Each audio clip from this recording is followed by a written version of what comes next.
some noise for Orange Juice in a Blunt. Whoreson, the story of a ghetto pimp.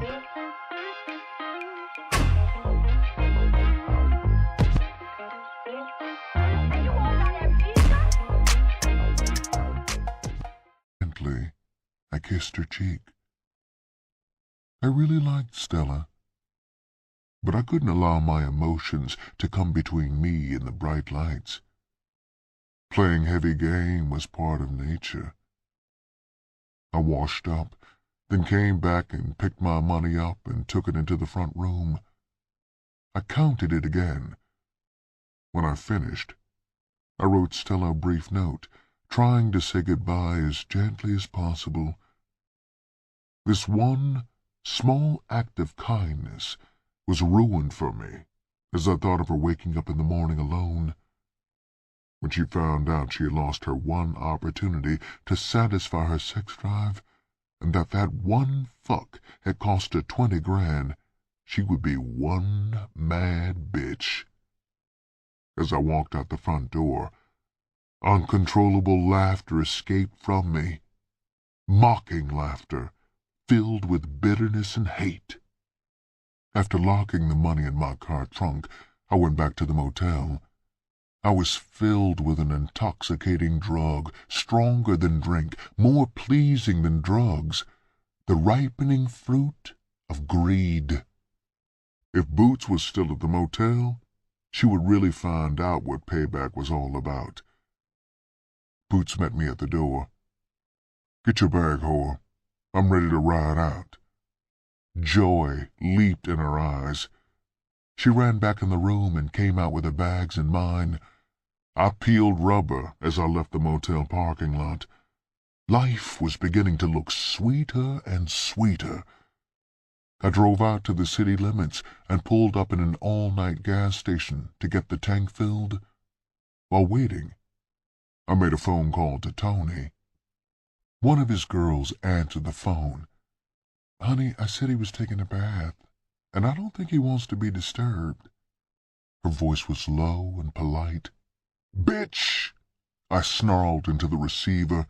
"You tell him that this is Whoreson on the phone." I could hear her relaying the message to someone else in the room. Almost instantly, Tony's angry voice came over the line. "Whoreson, dig, baby. Don't play games with me." Before I could answer, he rushed on. "Listen, man, I don't give a fuck about that whore, but I do want you to return my money. You understand what I'm talking about? I can dig where you coming from, baby, but having that funky bitch steal my bread is going too far." I laughed loudly. "I just called Tony to find out if you knew payback when you saw it. As you know, baby, the game ain't cop and blow. It's cop, block, and lock." I waited until he quit cursing. "I just want you to know, Tony, that I done blocked your game, copped your whore, and locked up your gold. Can you dig it, player?" His voice was deadly as he replied, but I ignored him and continued to laugh. "All that shit about killing a bitch when you catch her is bullshit, though I couldn't care less what you did to her. I just wanted you to really know, Tony, that I repaid you for what you did to me, and you can rest easy on the bitch's account, 'cause I'm going to fix her little red wagon too." "I ain't gonna never forget this," he yelled wildly. Then his voice changed, and he begged, "Just bring me my money back, Whoreson. That's all I want." "I don't want you to never forget it, Tony. And I don't want you to ever forget that I'm the one who did it to you, baby," I said harshly, and slammed the phone down on him. When I reached the car, Boots smiled hesitantly. "That was Tony, wasn't it?" she asked, a tremor in her voice revealing her fright. "He just got a taste of payback, baby," I replied as I started the car up. I gave the gas station attendant his money and pulled away from the pump. The stars were still bright, as I hit the highway for New York. We drove most of the way in silence. Boots attempted to make small conversation, but I ignored her, so she cuddled up in the seat and tried to sleep. When morning came, I was almost there. I kept my foot in the gas tank, eating up the miles.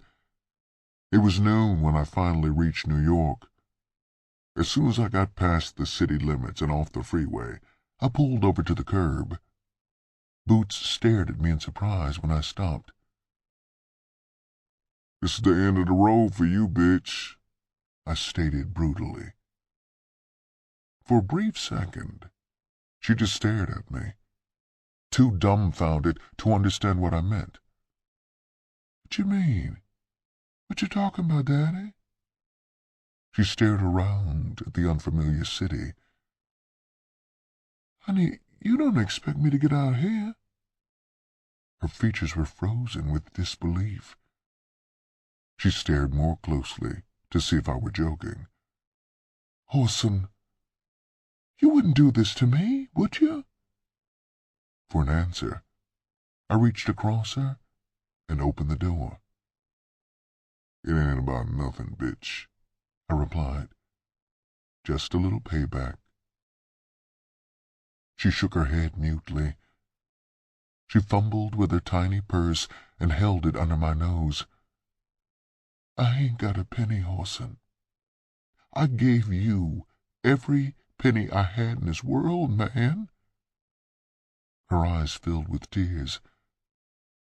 "I'm asking you to please don't do this to me, Whoreson." Her voice was broken as she continued, "I don't know a soul in this goddamn city, man, and ain't got a dime to make a phone call with." I laughed mockingly in her face. "You don't know how sweet that is to my ears, Boots. The only regret I got now is that you ain't covered with gasoline so that I could have the pleasure of tossing a match on your funky ass." She stared at me, fighting for control. "Then you really mean to keep all that money that I gave you? You ain't gonna give me none of it? Not even enough to rent me a room so I could work out of it and get myself together?"